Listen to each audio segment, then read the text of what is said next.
Պարոն Շիրինյան, լրացավ 44-տարյա պատերազմի 5-րդ տարելիցը եւ այս 5 տարիների ընթացքում ըստ ձեզ տրվեց հարցի պատասխանը, թե ովքեր են մեղավոր եւ ովքեր են կրում այս պարտության հետևանքները։ Ես ինձ համար եւ կուսակցության համար բարձ է եղել պատերազմի ավարտված շրջանում եւ դրանից հետո շատ արագ կասեմ ինչու,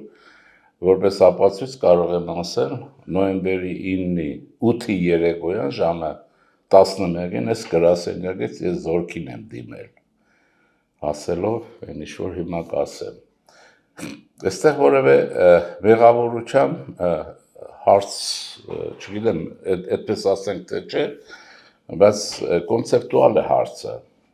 7 թվականին 2000 եւ փետրվարի 12-ին Մյունխենի անվտանգության եւ համագործակցության համաշխարհային ֆորումը, որ կա, հայտնի ֆորում է, առաջին անգամ ուրեմն ելույթ ունեցավ այդ ֆորումում Պուտինը, նախագահը արդեն եւ հայտարարեց, որ Ռուսաստանը պետք է արևի տակիր տեղն ունենա եւ ռուսկի միրը սկսի կառուցի ռուսկի միրը, ոչ թե ԽՍՀՄ եւ այլն, ընդարձակ բան է, կարող եք նայեք համացանցերում կա, հայտ ներկայացրեց աշխարհակարգի վերափոխման, հետո սկսվեց ամեն ինչ, Ալիև եւ այլն, այդ 2001 թվականից ինձ հետազոտական առումով ասեմ, ուրեմն 2001 թվականից ուրեմն սկսեց Ադրբեջան-Ռուսաստան մերձեցումը եւ Լավրովի պլանի այդ հիմնադրումը։ Հիմա եւ այդ ռուսկի միրը պետք է հավաքել ռուսական հասկացողությամբ, դա լինում է որպես կանոն պատերազմներով Ռուսաստանի, եթե պատմություն նկատի ունենանք, իրենք այդպեսին են։ Եվ ուրեմն հարցը դրվեց Արցախը վերադարձնելուն, այնտեղ քարորյա պատերազմի բան։ Հիմա մեզ համար տանջող հարցը ինչու Հայաստանից, Արցախից եւ Հայությունից։ Այստեղ վատթարագույն դեր խաղաց այդ հավաքի համար, ուրեմն հայության այն մենտալիտետային տարածված կարծրատիպը, որ ինքը ռուսասեր է եւ իրականում մի ստվար զանգված կա եւ ռուսամոլ է։ Այսինքն հաշիվն էսպես է, կխփենք Ռուսաստանի բանին, հայությանը Արցախում, հայությունը թուրքական գործոնի ազդեցության տակ, հայտնի բանաձևով, որ տեղ չունի փախչելու եւ կմիանա ուրեմն Ռուսաստանին։ Այսինքն 44-օրյա պատերազմը սկսվեց, որ Ռուսաստանը անդամակցի կամ բռնակցվի։ Այսինքն ռուսկի միրը հիմա դա ինչ տեսքով կլինի, կարևոր չի։ Ընդ որում դա ֆեդերալ չի լինելու, ինչպես սովետական, ես իրենց կոնցեպցիան։ Դուք կարծում եք Հայաստանի պետականությունը վերացնելը միանշանակ է։ Ուրեմն ես քարորյա պատերազմի Դե եթե կներեք, դա էր ինչու հզոր Ռուսաստանին, ընդ որում այդ ժամանակ Ուկրաինայի հետ պատերազմել չուներ, դա չհաջողվեց։ Ուրեմն բարձվեց, որ Ռուսաստանը հզոր չի։ Հզորությունը ուռճացված էր։ Հիմա կասեմ, ես մի բան ասեմ, որտեղ մեր հասկանալու մեխը սրա մեջ է։ Հայությունը արագ կասի, ես Ռուսաստան եմ ուզում, թուրքը կա, այդ նարատիվ են ասում, չէ՞, հիմա որ օգտագործում է Լուկաշենկոն եւ այլն էլ այդպեսի մի բան, իսկ 90 թվերին սովետական միությունը ուներ մի Յազով կամ Եզով կարող եք ասել վերջին նախարար պաշտպանության հայերին դիմելով ասում էր լսեք, եթե բենզին չունեք, ինչու եք ապստամբում Արցախյան հարցի ժամանակ, բենզին չունեք, ինչու եք։ Ուրեմն այսպես, այս հարցը դրվեց եւ վերամիավորման, որպես ապացույց ասեմ հետեւյալը, քարորյա պատերազմից հետո մի քանի օր էր անցել համացանցում իմ գրառումը ընթարցակ, որտեղ ես ասել էի, որ Հայաստանում կան ուժեր, ես նկատի ունեի Սերժ Սարգսյանին, որոնք պիտի Արցախը վերադարձնեն, հանձնեն։ Ինչի հիման վրա էր իմ ասածը, երբ որ նրան դիմվեց, որ Լելեթեփեն կամ Վարազատում բեն Հորադիզի ամրացված հզոր շրջանը պիտի վերադարձվի, նա այստեղ բան սարքեց, բազար սարքեց։ Այդտեղից ես գրեցի, որ սա նշանակում է, որ եթե մնում է Լելեթեփեն կամ Վարազատումբը հայերենով Ադրբեջանի արդեն բանակի ձեռքի տակ, ուրեմն հավանական ադրբեջանական հարձակման ուղղությունն է։ Ուրեմն Արաքսի հոտով դեպի Նախիջևան, ինչը որ եղավ, եւ Արաքսի ուրեմն Լելեթեփեից դեպի ուրեմն Ստեփանագերտ, այսինքն Շուշի ստացվում է։ Այդ նյութը կա, կարող եք, որովհետեւ ստացվի չեն փչում։ Այսինքն ինձ համար բարձ էր ինչ է լինելու, հետո հիմա ասենք առաջ, եւ հետո Լավրովի վլան մեջտեղ եկավ եւ այլն եւ ուրեմն այստեղ ով է մեղավոր։ Մեղավորը նրա Ռուսաստանի 5-րդ չարասյունն է, որը կա պետական ապարատում կար, բանակում կար, անվտանգության մեր ուժերում կար եւ այլն։ Հիմա տեսեք, երկրորդ փաստն եմ ասում, ես ասեցի Լելեթեփեի մասին, որովհետեւ այս հարցը փակվի, ուրեմն ռուսկի միրը ծավալվում է եւ Խադարկովսկին 20 թվականի սեպտեմբերի 16-ին թե 17-ին համացանցում կա, նյութ հրապարակեց ինձ համար շշմեցնող էր այդ ժամանակ, որ Ռուսաստանում Հայաստանը ոչ մի խնդիր չկա, բոլոր պետական հիմնարկները ռուս հայ գործակալներով վխտում են, գեներալներ, նյութը կար, անուն ազգաններ կան։ ԱԱՑ-ն էլ ուսումնասիրություն սկսեց, բայց հետո որևէ բան չբացահայտվեց։ Երևի փակեց ԱԱՑ-ն, այսինքն դե պարզ է, որ առաջին նման հիմնարկը լինում է անվտանգությունը։ Այսինքն ոչ մի էլ նորություն չմնաց, Ռուսաստանը գրոհեց, Արցախը ուրեմն վերադառնում է Ադրբեջանին, այս բարակայում, Հայաստանի Հանրապետությունը շատ արագ դիմում է, որովհետեւ հայությունը փրկվի փրկիչին, այս հարցը փակվում է պետականության, երկրորդ հարցը ինքը բազարը անում է Արցախով թուրքերի հետ, Ղարաբաղով արդեն, որովհետեւ դուք նայեցեք, հիմա նորից քանի որ Ալիևի հետ վատացել են, ռուս վերլուծաբաններ Արցախ բառը օգտագործում են։ Ուրեմն մինչև այդ Ղարաբաղից մորթես ամենահայամետներն անգամ չեն օգտագործել։ Այսպես ցիկլը կբանե, մի խոսքով այստեղ եղավ, պարզապես ինչն էր հարցը։ Ուրեմն Ռուսաստանը հույս ուներ, որ Շուշում ինքը կմնա։ Ես այդ որ ասում եմ բանակին եմ դիմել, ասել եմ հետեւյալը, որ Շուշին ռուսական ռազմավարական գրականության մեջ ցարի ժամանակներից սկսած դիտվում է այն բարձունքը, որը մինչև Կասպից ծով պիտի վերահսկի եւ այլն։ Ուրեմն չերկարացնեմ, ահա այսպես, բայց այնտեղ իհարկե իր աշակերտ իրենից Նագրի դուրս եկավ, Պուտինի Ալիևի մասին է խոսքը, գծեց, ուրեմն նա կարողացավ էթնիկ զտում անել, ոչ թե կիսվել, որ ռուսներն էլ հետը մնան, հիմա ռուսների խնդիրը, ես որ սարքել են վերադառնալու մասին Արցախում ոտի տեղ ունենան, ուղղակի հայ չի մնացել, չգիտեն ում միջոցով պիտի մնան, եւ սրվում են, ահա այսպես է։ Հիմա երկրորդ մասը, ինչ եղավ, այստեղ եղավ ռուս վերլուծաբանները, կարող եմ ամենահայտնիներին ասեմ, Դուգին, որին ես միշտ հետևել եմ, նույն Սերժի շրջանում Հայաստանում հայտնի մարդկանց դրա մասին զգուշացրել եմ, հրապարակել եմ, այնտեղ Գուրգինյան, Գուրգինով, որ դա ուղնուցուցը ռուս է, թվում է հայ է, ինքը էթնիկական իմաստով, եւ այս խումբը ողջևորում են, որ ուրեմն պետք է այս հարցը լուծվի, ինչու Ղարաբաղի հարցը լուծվի այդպես, ինչ որ արեցին, որտեղ ռուսական ռազմավարական գրականության մեջ կան իմ ասածներն անհերքելի արդյունքներ են, որ Ռուսաստանը երբ որ խազարական եռանկյունում ծավալվում է, այսինքն այստեղ Ուկրաինա ներխուժումներ, անպայման ինքը Կովկասում թիգունքը պինդ պիտի ունենա, որպեսզի Կովկասիուսային պինդ լինի, ինքը պետք է Անդրկովկասը վերցնի։ Այսպես տեղավորվեց եւ ահա սկսվեց այն ինչ որ անսպասելի կներեք։ Եվ այսպես օրինակ ես որ լինեմ ռուս հաջորդ ցարը հիմա չի լինելու։ Ուրեմն ռուս բոլոր վերլուծաբաններին կդատեն գնդակահարության, որտեղ ողջևորեցին, գնահատականները բարձրացրեցին, որ Ռուսաստանը զորություն եւ այլն, եւ ցարին տվեցին նյութ, որի վրա նա գործեց, մեկի, եւ ռուս ժողովրդի ողջևորեցին։ Երկրորդը եղավ անսպասելին, որ Հայաստանում թավշա հեղափոխությունը Հայաստանի քաղաքական զինվորական ղեկավարության եւ իշխանության մեր շրջանակներում հայտնվել էին բոլորովին տարբեր մարդիկ եւ լրագրության մեջ, որոնց համար Հայաստանի պետության փրկությունը ստեղծված վիճակում դարձավ կյանքի խնդիր։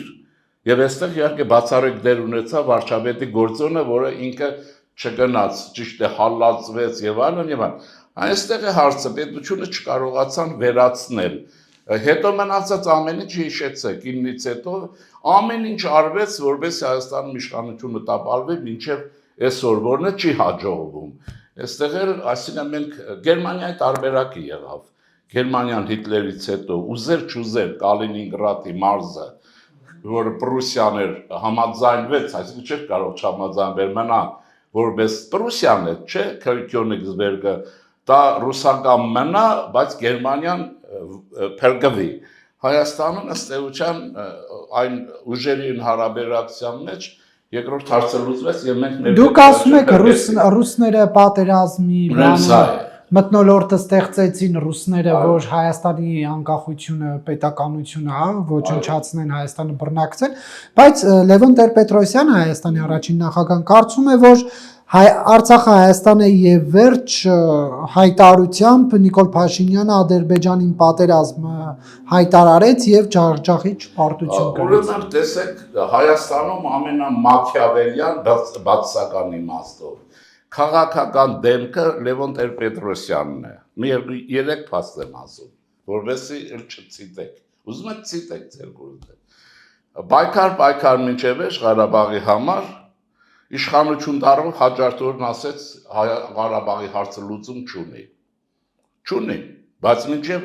ինքը եկավ իշխանության դրա ճանապարհով բառացիորեն է դա ուրիշ բան չի։ Ուրեմն այդ Ալմատի փաստաթուղթ ինքն է ստորագրել, հիմա մարդիկ անընդհատ ասում են ինչու վարչապետը։ Այն երրորդը ասեմ, որ ուրեմն մնացածի մեջ ոնց հազարի փաստ կա էլի իր գործնեության վերաբերյալ այդ ձեր ասածը Ղարաբաղը Հայաստանը եւ վերջ մարդիկ վկայում են եւ հիշողություն ովքեր ունեն նա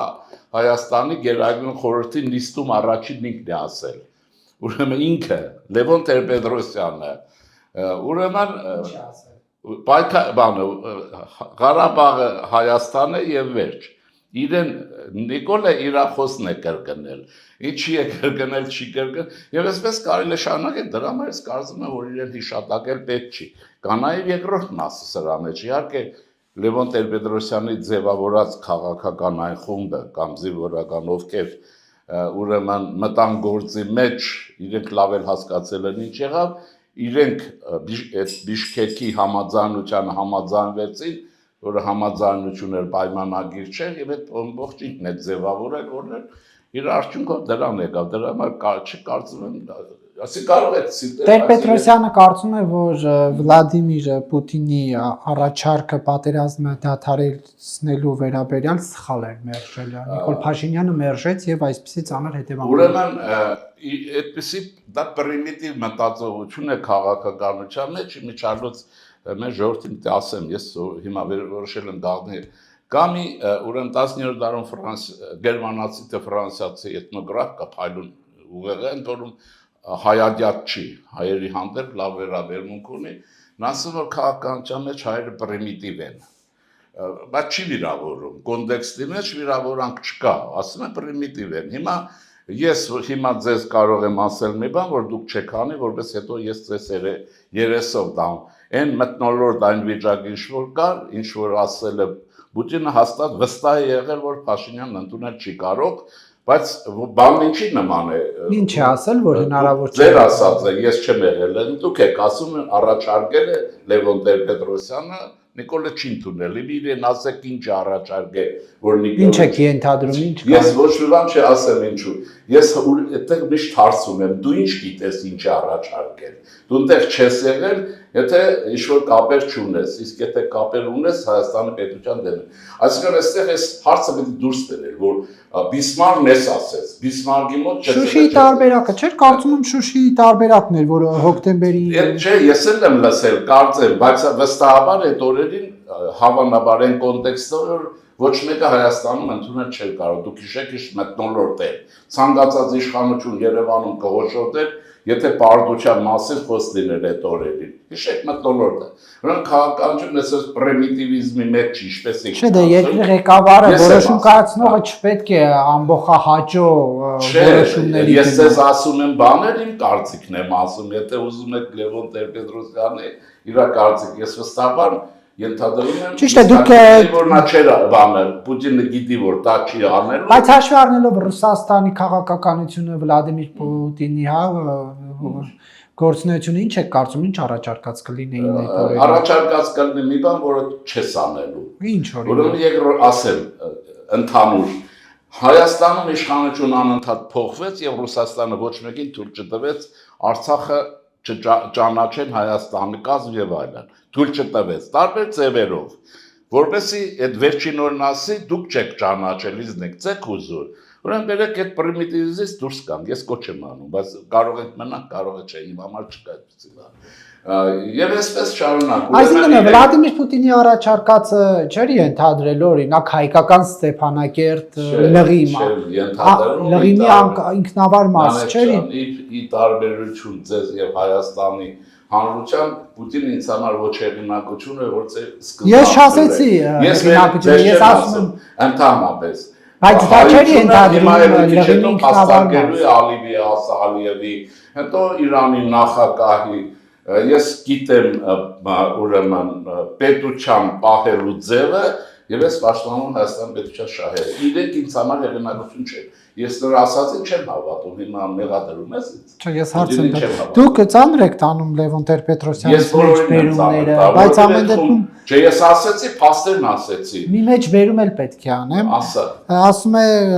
հավանաբար կարելի է արձանագրել միայն մեկ բան, Փաշինյանն արդեն իսկ իր պատվո, սա ճակերտների մեջ պատվո բառը պատվո տեղն է ապահովել հայոց տխրարճակ դավաճանների հուշատախտակում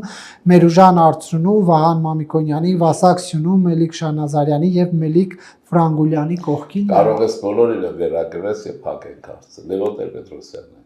Ես ինձ համար ինչքան եւ Ինչով է դավաճան Տեր-Պետրոսյանը։ Հա? Ինչով է դավաճան Տեր-Պետրոսյանը։ Իսկ ինչով է հայր ասել։ Պայքար մեր գալիս է իշխանություն, ասում եմ Ղարաբաղի հարցը լուծում չունի։ Երկիրը կողոպտուտի է ընթարկում, դուք Լևոն Տեր-Պետրոսյանի այդ դեպքում ես իրեն հիշեցրեք իր լոզունգներից մեկը։ Հայաստանի պաշտպանվածությունը իր անպաշտպան լինելու մեջ է։ Իր բառացիորեն իր խոսքերն են, որովհետև ժամանակին գրել եմ։ Եղավ, այսինքն այսքան, մնացած ասը։ Ես իմիջիայլոց այստեղ սեղանիս կա նյութ, կարող եմ տրամադրել, բայց կարծեմ անցած անգամ ցույց տվեցի։ 96 թվականի ընտրությունների վերաբերյալ է իմ համար, այսինքն չստացվում էր կանխորոշված այսօր է 96 թվականին ընտրությունները կեղծելու իր նախագահականի ժամանակ ես Գոլս Արմենիում 96 հոկտեմբերի 12-ին հոդված եմ գրել, կարծեմ մեստեղ կգտա, ուրեմն Պրիզրև նացիոնալ ռևոլյուցի գրել եմ լսեք, դուք այնպիսի կեղծարարություն արեցիք Հայաստանի քաղաքական պատմության մեջ, որ հայ ժողովրդի գլխավերում հեղափոխությունը պետք է թափառի, չգիտեմ ինչ կա, մինչև փետրվար բանը ստացվեց այս հեղափոխությունը, հոդվածը ստեղ է, կարող եք նկարեք։ 96 թվականից ես նրան նման ոչ մի վստահություն չունեմ։ Ընդհանրապես վերլուծական իմաստով էլ ես ձեզ ասում եմ բաներ, որ որևէ բան կեղծ չկա իմ ասածի մեջ։ Իսկ որ պատերազմից անմիջապես հետո Նիկոլ Փաշինյանը Ազատություն ռադիոկայանին հարցազրույցում ասաց այդ միտքը, որ եթե պատերազմ չլիներ, այս զոհերը չեն լինի, բայց կունենայինք այս իրավիճակին, ունենք այսինքն տարածքների կորուստ եւ այլն։ Սա բան չէր, ինքնախոստովանություն չէր, այսինքն բա ինչի զոհերից, եթե պետք է մենք այս վիճակ ունենայինք։ Ասեմ, այդ շրջանում հետևել եմ, շատ ակտիվ եմ եղել եւ որոշ ժամանակ հետո շփվել եմ։ Ես տեսել եմ, որ նրա խնդիրը պետությամբ եղած նեղ սուղ վիճակով եւ ռեսուրսի բացակայության պայմաններում բանակեր վիճակում ինչ-որ ձևով պետությունը փրկել է, որ մեզ հաջողվել է։ Ինչա։ Այդ անկախությունը փրկել է։ Նա վտանգված չի Նիկոլ Փաշինյանի շնորհիվ Հայաստանի անկախությունը։ Չէ, բայց առաջի դեպքին Առաջի դեպքից շատ բան։ Իսկ ինչ եղավ, որ այդ վտանգը չեզոքացվեց անկախությունը։ Ռուսաստան թուլացավ։ Մենք կարողացանք մանևրել եւ մանևրում ենք։ Փաշինյանը կարողացավ Ռուսաստանը թուլացնել, հա։ Ուկրաինան ոչնչանում է։ Հետո Նիկոլ Փաշինյանի ջանքը ո՞րն է։ Որը կարողացար հասկանաս եւ քաղաքական ճուղարես։ Երբ որ միջազգային ուժերի դասավորություն հասկանում ես եւ մանևրում ես, դա մեծ գործ է։ Մանավանդ մեր նման փոքր պետության համար։ Եթե խոշոր ես լինում, աչծախ խփում ես պետք։ Հիմա մեր պետականությունը վտանգ չի սպառնում։ Վտանգ են բան ռևանշիստներն են։ Իհարկե չէ։ Արտաքին վտանգ նկատի ունեմ։ Արտաքինը բալանսի քաղաքականություն, եթե մենք կարողանանք վարվել շարունակենք, չկա։ Հա, ուղղակի Ալիևը ավելի շուտ էսպես ասեմ, վտանգի չափը նվազել է։ Ալիևի ելույթը լսեցիք ՄԱԿ-ում մեղադրանքները հայերենակություն չի, բայց նրան պատասխանել է պետք։ Ալիևին պիտի հիմա մենք այն վիճակում ենք, որ ավելի համակարգված պատասխանն է պետք, հատկապես պատմագիտության մեջ, մշակութաբանության մեջ եւ այլն։ Մնացածը քաղաքական առումով կոնյունկտուրան պետք է հասկանալ եւ շարունակել, բայց զուգահեռաբար անընդհատ բանակ հզորացնելով, անընդհատ հզորացնելով։ Դե ինչպես բանակը հզորացնել, երբ որ փողը կրճատում են 101.5 միլիարդ դրամով 26 թվականին կրճատվում է Հայաստանի այսպես ասեմ, ես 15%-ով կրճատվում է աննախադեպ։ Կարող է, այսպես ասեմ, հա, կարող է շատ էր բարձր մեր չափով, հիմա չափավոր է։ Ում հետ ենք համեմատվում, Ալիևի բյուջեի հետ ենք համեմատվում։ Ստրատեգիայի հետ կապ ունի։ Հիմա խնդիրը, եթե դրել ես երկրի պաշտպանությունը, բացառապես մի բան է։ Եթե դրել ես վերածավալվելը, մի այլ բան է։ Եթե դրել ես այսինչի հետ դաշնակից լինել, այլ բան է։ Խորքը դժվարանում եմ ասել, բայց ես այդ կարծեմ երեք այդ առաջավոր փոխնախարարն ասեց, որ անվտանգության առումով որը վնաս չէ։ Կարող է ծախսել ավելորդ մարզը եղել, վերահաշվարկ են արել եւ այլն, գտել են դա են հանել։ Չողակես դարում որ Ամերիկան պատերազմի նախարարություն է դարձնում իր պաշտպանության նախարարության անունը։ Մենք ինչ ենք վերահաշվարկանում, այդ ինչ ռիսկ է ցուցակացել։ Ուրեմն հաջորդն ասեմ, հաջորդը հնարավոր ամերիկյան երաշխիքներ են եղել բանի միջոցով։ Դուք մի մոռացեք, որ հունվարի 8 Թրամփը, որը չի կարող Հայաստանի անունը ասի Ադրբեջանը։ Հա, Թրամփը։ Երկու օր առաջ Էրդողանի հետ հանդիպմանը Թրամփին ասում են Նիկոլ Ալիև ասում է, չեմ հիշում։ Այդ մարդուց երաշխիքներ, ճիշտ է։ Ամերիկան ինստիտուցիոնալ պետությունը հիմա պետտեպը արտգործնախարարություն եւ այլն Պենտագոնն աշխատում են։ Ամերիկան այդպես է, մեքենան խոտես տալիս ինքնստեղ չնչին բան կա, Թրամփը նախագահ է։ Չթողիր ասելիքս ասեմ, եթե չսավատում, ինչ ես արծնում, ցավ տա։ Կարող ես չհավատալ, բայց դա քո գործն է, բայց ես պետք է ասեմ, ինչ որ ինն է։ Ուրեմն Հայաստանը ստրատեգիական պարտների կարգավիճակ ունի Ամերիկայի Միացյալ Նահանգների հետ եւ ուրեմն օգոստոսի 8-ն էր, չէ՞, 8-ի հետ ամեն ինչն էլ կա։ Ես ասացի մի բան, որ երևի ոչ մեկ ուղղակի հայ խասյատ է, եթե չի բանը, ասեմ, չի մտածել, չի լսել այդ նորությունը, իր համար անընդունելի է։ Հիմա ասեմ ինչն է։ Գուցե եւ ասում եմ անվտանգության երաշխիքներ են ստացել, որ ես ենթադրում եմ։ Այսպես ուրեմն, այնտեղ մենակ մի բան ասեմ բոլորի համար։ Թրամփը ինչի բոլորը տեսնում են, նավթա այդ չի, միլիարդադերը այդ չափի չի կարող այդ ձև լինել, ինչ որ ներկայացվում է։ Երկրորդ մասը կա։ Մայքլ Ռուբիոն հայկական հարցի քաչ գիտակ է, քաչ։ Եվ ադմինիստրացիայում 3 կամ 4-ի կան գործիչներ, որոնք Հայաստանը եւ հայկական հարցը անգիր գիտեն, նույնիսկ գրքեր ունեն գրած Հայաստանի վերաբերյալ։ Ես սենատորների մեջ կարող եմ ասել, օրինակ, հիմա դա սենատոր չեսր, Սեմ Բրամբեկ ասենք, Հայաստանը այսօր իր եղածով եւ ցանկության բարի 1000 անգամ ավելի գիտե կան ցանկացած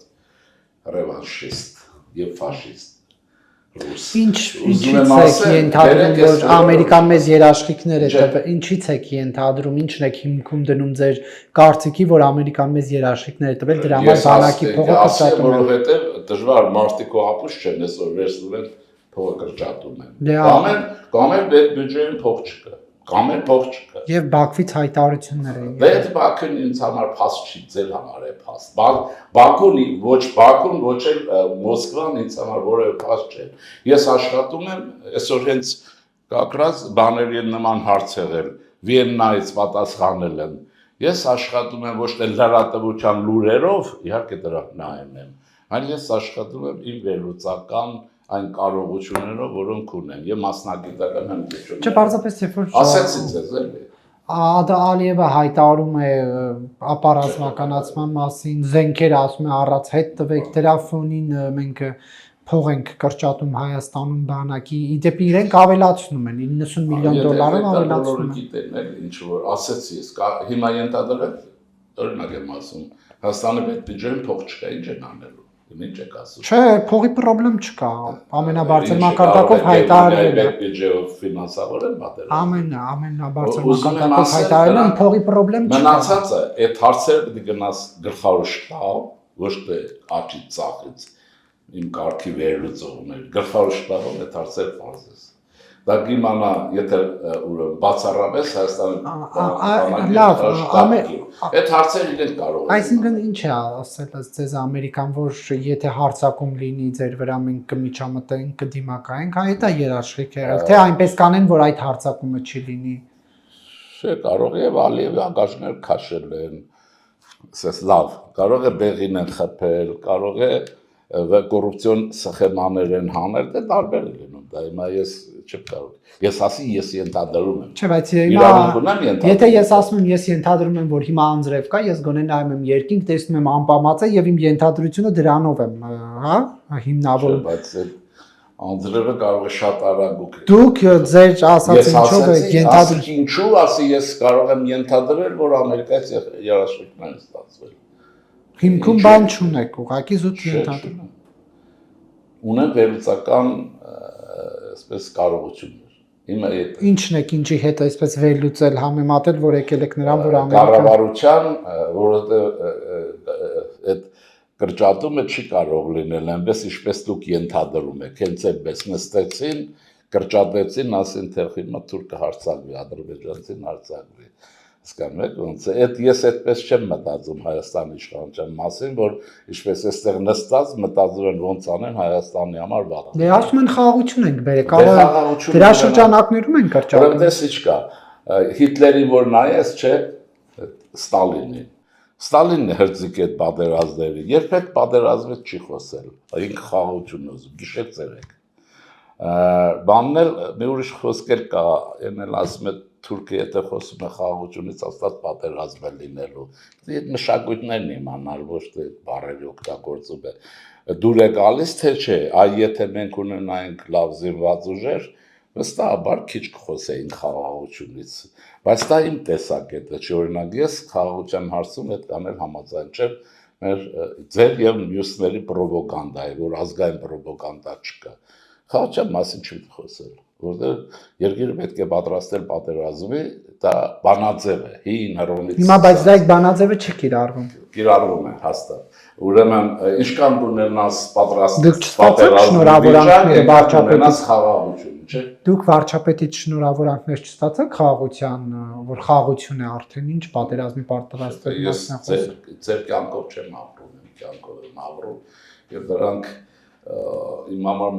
մադի փաթաթաններ չեն, ես գործընթացներն եմ նայում։ Դե գործընթացը խաղաղության մասին շնորհավորանք։ Պետության մեջ 3 անձ կա, 3 վարչապետն է, նախագահն եւ արտգործնախարարը, որոնց խոսքերը պաշտոնական են նաեւ։ Հիմա այդ նախարարը կամ չգիտեմ որ մեկը 3-ից այդ ուղերձումն է ուղված, քեզ է ուղված, ինձ է ուղված, նրան թե ինչի, դրա այդ բոլորը հասկանալ։ Բայց եւ հետո այնքան է արդեն խաղաղությունը ըստ իշխանությունների այսպես ամրապնդվել Հայաստանում, որ նոր իրական Հայաստանի բան են առաջ քաշել գաղափարախոսություն, ուզում են դրան իրավական ուժ տան, կառավարության որոշում սարքեն, որտեղ թույլ չի տրվելու օրինակ պատերազմի, վրեժի, հա, բովանդակությամբ ստեղծագործություններ այսինքն այդ բոլորը ոչ մեկ ի վիճակի չի թույլ տալ, թույլ չտալ։ Դե ասում չենք ֆինանսավորի։ Ընտրությունների ժամանակ ընտրությունները կգան, կպեին ձայն չեք տալ, հարց կփակեք, եթե համաձայն չեք եղավ։ Դեմոկրատական պետությունը ունի մի առավելություն եւ ընդհանցակարգ է։ Ես կառավարող կուսակցություն եմ, ես այսպիսի բաներ եմ խոսում, դուք էլ համաձայն չեք, որպես ժողովուրդ, ընտրություններին չեք վերընտրի, հարցը կփակեք։ Դրա համար չարժի հոգին քրքրել անձնական, ինչի ասես, ինչի չասեց։ Որը խնդիր չեմ տեսնում դրանում։ Թե ինչու են այդպես ասում, ես ասեցի 3 անձի պետք է հիմնականում օրինակ իմ կարծիքն այդպեսին է, ազատ թողել, շատ չքրքրել, որտեղ նրանց խոսույթ ուրիշ է, մնացածը ամրել սովորական կյանքով, բայց ուրեմն երկիրը պատրաստել տնտեսության առումով եւ պատեր ամեն ինչով, ինչպես որ ընդունված է աշխարհում։ Պարոն Շիրինյան, ըստ Սերժ Սարգսյանի թիմակիցների Սերժ Սարգսյանի պատիվ ունեմ խմբակցության ռուսական բանկա սեգմենտից համար ասը բերել ես։ Նիկոլ Փաշինյանի կառավարությունը հակապետական քաղաքականություն է վարում եւ ասում է պատիվ ունեմ խորհրդանական խմբակցությունը, որն առաջարկում է ազգային ճգնաժամի եւ կառավարման ձախողման մասին հայտարարության նախագիծ ընդունել, խորհրդարանում դրա վերաբերյալ քննարկում եղավ եւ միակ լուծումը ըստ նրանց վարչապետին անվստահություն հայտնելն է։ Դե զավես չի, 7 տարի նույնն են անում, այսինքն ինչ քննարկեն։ Ես դրան ասում եմ քաղաքական մազոխիզմ։ Այն ուրիշ բառեր կա, հետո կասեմ, դրանով է զբաղված։ Տեսնում եք իշխանություն փոխել չեք կարող, մեկ շոկոլադե լինեք չեք կարող, իրենք չեն կարող։ Ում են ընտրել, իրենք չեն ընտրելու, ինչի որտեղ իրենք նախկինն են բերով ինչ որ անգախ թե այսօրվա մեջ այդ նախկիններից կան, նրանով զբաղված են, թե չէ։ Իրենք լավ գտնի, այն որ ասում արա գնա սալարկեն այդ բերել է։ Չէ՞ ես խոսում ինչի մասին ես խոսում։ Սերժը Սարգսյանը դատ չկա որ սալարկի գողություն է արել։ Պատկերացնես։ Հա, դա էլ չէ զավեշտ հայտարարել։ Դա էլ է զավեշտ հայտարարել ասել Սերժ Սարգսյանն ընտանիքը ամենակոռումպացվածն է եւ կես միլիոն սալարկի համար կապել։ Բերեք էսպես անենք, այն մի քիչ առաջ շարժվենք։ Խրվել ենք, դուք խրվել եք նախագահների 3-ի այդ ճահիճը, ստեղծած ձերը չի ձեր։ Ուզում եք այդ բան որոնել, դրանք անցյալ են, այնենք պետք է որոնենք, թե ինչ կարող ենք անել, որ այս վիճակը հաղթարենք մենք եւ մենք արդիական պետություն ունենանք, միջազգային հարաբերություններ լավ սիստեմ մեջ տեղավորվեն։ Այստեղ պետք է մտածել, թե չէ, մեռանք լսելով էլ իշխանափոխություններ։ Դա ասում են լեգիտիմ չի Փաշինյանը։ Ուրիշ բան չկա, հա։ Ասում են լեգիտիմ չի։ Իրենք լեգիտիմ չեն ասում, լեգիտիմ են ասում, այդ բառերից լավ չգիտեն։ Լեգիտիմ են ասում, որ այդ չկա։ Ինչ լեգիտիմ չի, քանի անգամ ժողովուրդը քվեարկի որ լեգիտիմ լինեն։ Իրենք լեգիտիմ չեն, որպես հայ լեգիտիմ չեն, որովհետև ցեղասպանություն։ Այսինքն կասկածի տակ եք դնում Սերժ Սարգսյանի հայ լինելը։ Ֆիզիոլոգիականը չէ, աշխարհայացքանը, հա, ասեմ ինչու։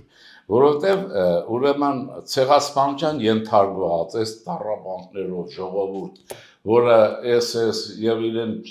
զոհաբերեց այդքան այդպես կարելի է պետության հետ վերաբերվել, չէ կարելի, չէ։ Ես հիշեցնեմ մեր մեծ հայրենակցի, որպես Շարի վրա չգծես։ Շարլ Ազնավուրը, որ դրա կառավարման տարիներն եկավ Երևան գնաց, Սերժի, շշմել էր, ասեց, հարցազրույց տվեց, ասեց, լսեք, մաֆիա եք ուզում, մաֆիա եք խաղում, այ օղրաշներ գնացեք, ուրիշ երկրներում խաղացեք։ Այս խեղճ ցեղասպանություն տարած ժողովրդի գլխին եք մաֆիա խաղում։ Նայեցեք Շարլին գտեք։ Դա շշմել էր։ Բայց ինքը չգիտեր որ այս գավառցիները մաֆիաում հետ խաղան, ո՞ց խաղան։ Այս ռուսական դաշտում իրենց համար հարմար է խաղում են այդպես։ Չեն կարող, նաև Քոչարյանի խմբակցությունը միացավ։ Մորթեցին էլի այդ դրանցով։ Ես դրանց Բայց իրենք են, դուք չեք, ժողովուրդը նրանց է վստահել եւ խորհրդարան մտցրել։ Հիմա Սերժ Սարգսյանի Քոչարյանը սխալվել է, ես չի լինի էլի։ Քանի ոգի են, այն մեկը անցել է օրենքի ուժով, ասկերիչ վստահություն։ Այն մեկն է զորով շարով էլի։ Այդ գիտեք ինչ։ Չէ, ինչու Քոչարյանին 200 քանի հազար քվե ստացել։ Հա, Սերժ Սապատին 200,000-ը ես ինձ ասել եմ, լերը փոշմանել եմ։ 5 տարվա ընթացքում լերը փոշմանել։ 200,000 Որովհետև նայեցեք, ուրեմն դինամիկա կա, չէ, եթե մեկը իր գործը անում է միտինգներով, ուրեմն այդ լեգիտիմությունը դու կարող ես չափես հետո բաներով։ Ձեր մեջ հիմա նախանձը չի խոսում 200,000 Ձեր մեջ հիմա նախանձը չի խոսում, որ 200 քանի հազար հոգի ձեզ մեջ նախանձ, ես անում եմ։ Քոչարյանին ընտրել են, ձեզ չեն ընտրել։ Դե ինչի՞ պետք է ընտրեին, ինքը վերջը։ Այդ ուրիշ պատմություն է, բայց նախանձը չի խոսում, ասեմ։ Ազգային ժողովում քննարկում արեցին, քանի հոգի կար դուրսի եւ ներս, այս լեգիտիմության չափը, դինամիկան։ Քանի հոգի է միտինգին գնում եւ այլն, լեգիտիմության չափը, չէ։ Իսկան։ Այսինքն ինչ ենք անընդհատ որոնում միտեղ որ բան։ Ինձ որոնում չէ, այսինքն դրանց կյանք է, դատարաններից դուրս չեն գալիս, ի՞նչ կա նախաձեռնելու։ Այդ իրենց համար է հետաքրքիր երևի։ Պատկերացնում եք օրինակ։ Ենթադրենք Հայաստանը չէինք տեսել, նման բաներ չէինք տեսել, մենք էլ ուրեմն բանի Տրթատ մեծի ժամանակվա այն արժանապատիվ հայերն են։ Մենք էլ լսում ենք, որ Հայաստանի ուրեմն դատախազը, պատկերացնում եք, դատախազը նկարի գող է։ Լսում ես նախագահ, մենք որ Հայաստանի Հանրապետության պրեզիդենտը սալյարկի գող է։ Դատվում է։ Գետինը մտնելու բան այդ ցավը տանել։ Ուրեմն այն մեկը, դատական գործերը կա, չէ՞, այդ այն չի, որ տանում են, բերում են իրենք, Պուտինն ասել է ձեր չտաս Հայաստանը թույլ է չեն կարողանում։ Ուրեմն առավոտից իրիկուն դանես վերես, ես մի, տես ինչքան գործ գավերեն, են մեկը փակում են մի գործը, ասենք ճագարի գողության համար, այդ փակեցին, հետո մեկը ոչխարի գողության համար, և սա Հայաստանի Հանրապետության վսեմաշուկ նախագահն է։ Եթե մենք չապրեինք Հայաստանը այս կյանքով, որ մեզ համար տարավ ընկալելի, վստահաբար, եթե ուրիշ տեղը կշշմեինք, իրենք ասում են սա քաղաքական հետապնդում է։ Ինչին,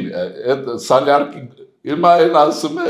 բան կա, այդ անեկդոտ նման, ասում է, լսի հեքիաթ մի պատմ է, գնա ուրեմն բանը բեր, սալյարկեն բեր։ Ես մի հատ անեկդոտ պատմեմ, էլի, անեկդոտ չի իրականություն է։ Իբրև թե սովետական տարիներին մեծ շատ տիպական է, ժողովուրդն էլ իմանա։ Էջմիածնի ստիվում են անվտանգության մարմիններին, թե լյուստրա ասել, որ ժողովուրդ լավ, ջահը դարել են, գողացել են, էլի, մար տաճարից, ասում է, ջահը դարել են։ Ինչ անեն, ադմինիստրացիան դիմում է անվտանգության ուժերին, սրանք գալիս են, այդ մարդիկ էլ ինչ անեն, ասում են միաբանությունը հավաքենք, հարցնենք, տեսնենք ինչից սկսենք։ Ուրեմն այնտեղ վարդապետ, քահանա, եպիսկոպոս եւ այլն հավաքվում են, ասում է լյուստրան ով է տարել։ Դեն մեկին ասում է հայր սուրբ, լյուստրան ուր է հայ Ռագոբ։ Ասում է ես սուրբ եմ, լսում ես։ Այն հայ Պողոս եւ այլն ես անվտանգության քրչի ներվերը չեն։ Արա ասում է սաղը սուրբ է լյուստրան ուր է։ Հասկանում եք, լյուստրան ուր է, Հայաստանն ուր է։ Ուր է բանակը, ուր է այդ տեխնոլոգիաները, ուր են դրանք, ուր է Հայաստանի արդյունաբերությունը, ուր է, Արցախը ուր է, այդ բոլորը արդյունք է, մի օրում են տալիս, թե չեկա ինչի մասն է խոսք, մեկն ինչի մասին էր, ուրեմն միլիարդավոր դոլարի վեր են բան են դրել, դրանով չասում է տեսնեմ իզնից ինչ են ուզում,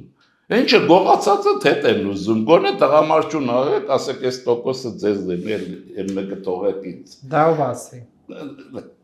Շատ կան, և այստեղ հիշեք քանի ամիս առաջ, որին բռնեցին, պարզվեց Չեխոտկա է, գնում Իզմիրյանից թուղթ էր հանում, Իզմիրյանից թուղթը հանում, գնում էր բուժվում Գերմանիայում,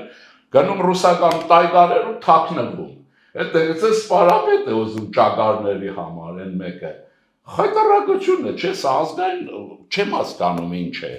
վսեմաշուր նախագաներ կանգնեք Հայաստանի Հանրապետության թիկունք, եթե դուք իհարկե նախագահ եք, բայց մեկը կանգնեք էլ չեն հավատա, այսպես է էլի, ափսոս է այն ժամանակ, որ իրենք իրենց վրա սպառում ենք, և իրենք ինչ-որ մարդկանց ձեռնդու է, խոսում թե իրենց վրա պահելը,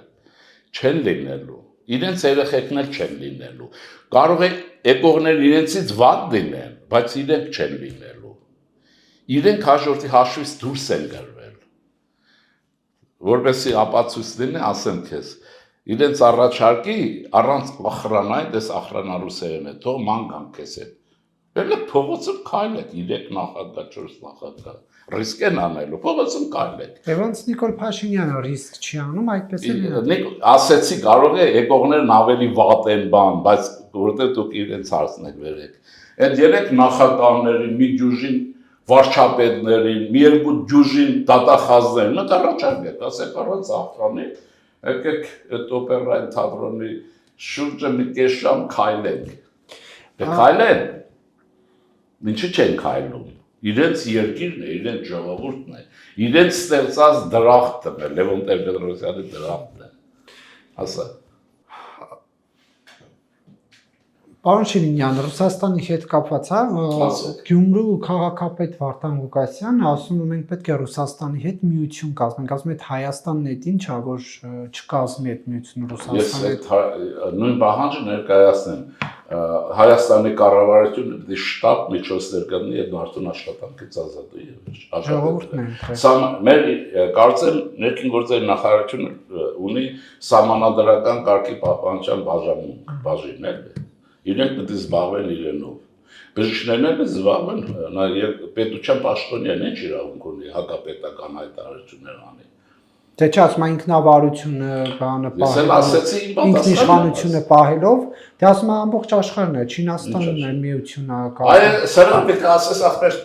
Սի Ցինպինից կախվի, Պուտինից կախվել ես, Պուտինը ճար ունենա Ռուսաստան կփրկի, սրանք այդքան էլ խետ չունեն։ Այ առաջարկս էլ լավ ասեցի, չէ՞, Պուտին, Սի Ցինպինից կախվեք։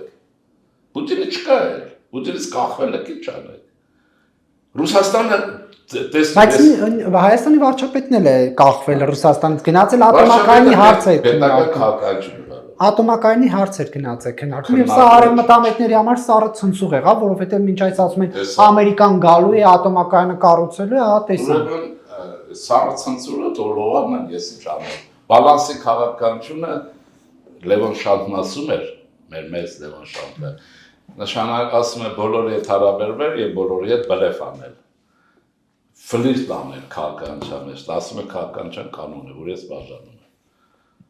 Հիմա այսինքն նոր ատոմակայանի հարցը չտեղափոխվեց Ռուսաստանի դաշտ։ Չէ, անուն որոշում կա։ Քննարկում եղավ։ Քննարկում պիտի լինի։ Կարող է Զանզիբարի հետ էլ բաղ քննարկեն։ Իսկապես քննարկում ամենի հետ պիտի արվի։ Հիմա դուք շուկա եք գնում, ապրանքը դեղց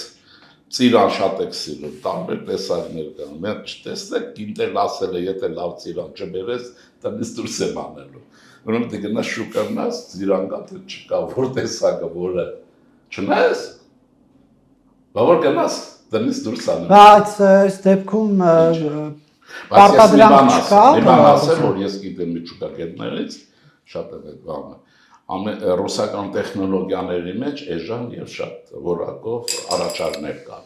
միջուկի մասին, միջուկային ֆիզիկայի մասին։ Եթե հարմար է, դե վերցրել ինչ է։ Չէ, դա նշանակում է ռուսական ազդեցության պահպանում։ Դա ռուսական ազդեցության պահպանում է նշանակում։ Ասեմ ձեզ, հիմա մի հատ հարցան հետո Միջուկի արևմտամետը որն է, արևելամետը որն է, դա ֆիզիկա է, էնդելիկ է, դեսպան չկա որ միջուկը արևմտամետ արևելա։ Երկրորդ ասեմ, որ մենք ոչ չենք ասում Ռուսաստանի հետ հարաբերություն չպետք է ունենանք։ Մենք բալանսը նշանակում է եթե գազը Ռուսաստանից նավթը վառելիքը Ռուսաստանից ատոմակայանը Ռուսաստանից դեպքում էներգետիկ ինչ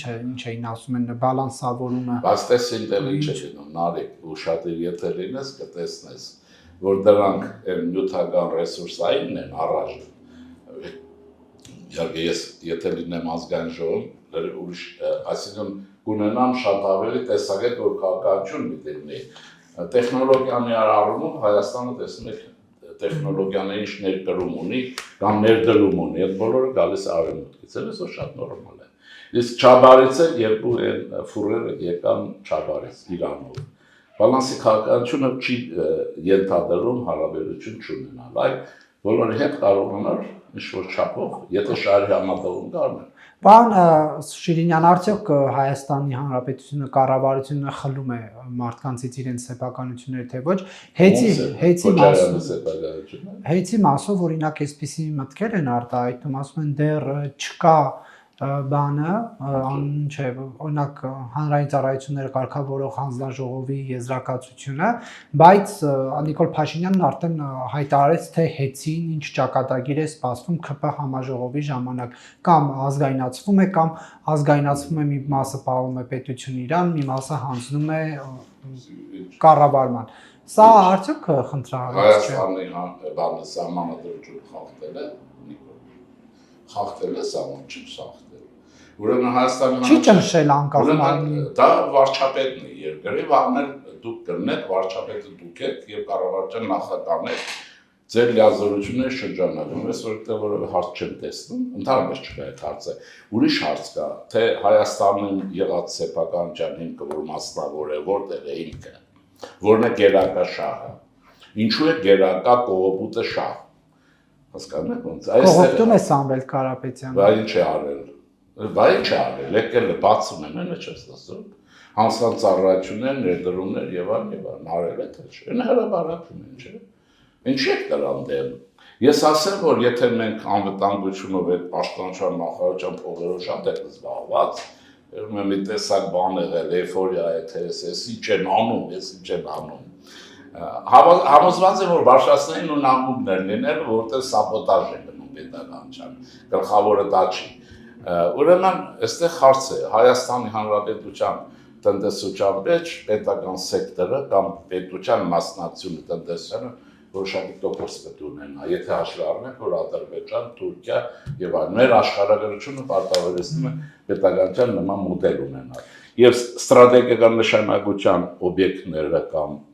բաժինները որոշակի մաս ունեն պետական։ Նիկոլ Փաշինյանը նրանց ասում է Հայաստանը ձեր համար յախտա չի Սամվել Կարապետյանին, բայց օրինակ ինչպես են իրենք յախտայի տեղ դրել։ Ինչ է։ Յախտա։ Յախտան ինչ է։ Նավ տենց։ Հայաստանը որ գնան բան անեն, Աբրամովիչի հետ ընտեղ իրար են Սիլիբիլի անեն։ Չէ, ասում է Հայաստանը չխառնեք ձեր յախտաների հետ։ Բայց ինչպես է իրա։ Ես Նիկոլ նման բան ասեմ, ես որտեղ ինչ-որ բան էի նկատել եւ շատ ինչ-որ մարդիկ լավ են ընդունել, բայց ասել եմ այսպեսի մի բան։ Այս դրսի օլիգարխներին։ Դե հիմնականում այդ օլիգարխները Ռուսաստանից են քրեականացած, ուրիշ տեղերից չեն, Հայաստան։ Ասել եմ ինչեւ Երևան դհասնեք, ձեռները պետք է դողա օթանավակայան անցնելուց։ Դուք երբեք հյուսիսից ձեր գերազանցության գիտակցություն եւ կարգավիճակ չբերեք Հայաստան եւ չեք բերելու։ Այստեղ Հայաստան գալուց ոչ թե երկու ոնց է, պետք է ես լինենան է, այլ պետք է դողակ ինչպես է կանցնելու, ոչ թե գաքստե թելա դրելու։ Մեր հայրենիքներն ասում են խոսք օլիգարխների։ Նորմալ է։ Ես պետական գերագայության սկզբունքի կողմնակից եմ եւ կուսակցություն այդպեսին է։ Եվ տեսեք ինչ կա, այնպես է սեփականությունը, այդ սեփականությունը ձեզ որտեղից, ինչ սեփական։ Խնդրել են առել է։ Ո՞վ է խնդրել։ Սերժ Սարգսյանը։ Ո՞վ է խնդրել է, հիմա օրենքը մաֆիան իրար մեջ բաժանել է, հիմա մեր իշխան մենք որ ունենք խորհրդանում, տեսեք ինչքան բաներ են վերաբացել, ո՞նց։ Բայց ո՞նց է որ այս բոլորը ձերն է, ինչի համար է։ Մենք այդ ժամանակին այսպես կար, Վանոյի ժամանակ էր, հիմնարկը քայքայում էին, պարապորտի էին մատնում, վարիանտ չկար, հետո գոռում էին, ասում են նարեկ արի վերցրու բան, հետո նարեկ գնում էր, մի քանի դրամով վերցնում էր, հետո սկսում էր մնացածը, հիմքերը պետք է պարզել, մենք մեծ պետություն է պետք, եթե ուզում եք անվտանգություն, որպես ռազմական ծախսերը քիչ լինեն, երկիրը պետք է ուժեղ լինի, իսկ երբեսի ռազմական ծախսերը շատ լինեն, պետության տնտեսությունը ավելի հզոր պետք է լինի, այնպես որ մենք ճիշտ կառավարությունը բան է արել, այն մնում է ագարակի պղինձան մոլիբդենային կապանի պղինձան, այդ բոլորը պետք է մաքրվի եւ այլ բերվի։ Ինչու է ում հասել եւ որտեղ է սեփականության եւ եկամուտների չափերը։ Սրանք պետք է բարձրի, ոչ թե ինչու են անում։ Ստեղծենք մի իրավիճակ, որ էլ դրսից ներդրումներ չլինեն։ Չլինի, վստահ եղեք, որ ֆրանսիացի կանեն։ Ինչպես որ ինչի չեն անում, հիմա ինչի չեն անում։ Դե հիմա էլ սեփականատեր ունի, ինչ անեն։ Ո՞վ ան է։ Դրեք աջուրտյան են տեսեք ոնց կա։ Բայց ոնց կա։ Այլ ոլորտներում ֆրանսիացիք ինչի ներդրում չեն անում։ Բայց սա ռուսական մինչև հիմա ռուսական տիրույթի շրջան է դիտվելու դրսից։ Հասկանում եք ոնց է։ Հիմա անկախ քաղաքականությունը բժշկացել է։ Այսօր Թրամփի ճամփեն ասես վերելու է դոլարը թափելու է ռուսամերներն ուտել։ Բայց Պուտինի օգտի քվեարկեն։ Պիտի պետք լինի, որ լինի այդ բոլորը։ Նորմալ է։ Շնորհակալություն, բարի Նորմալ է։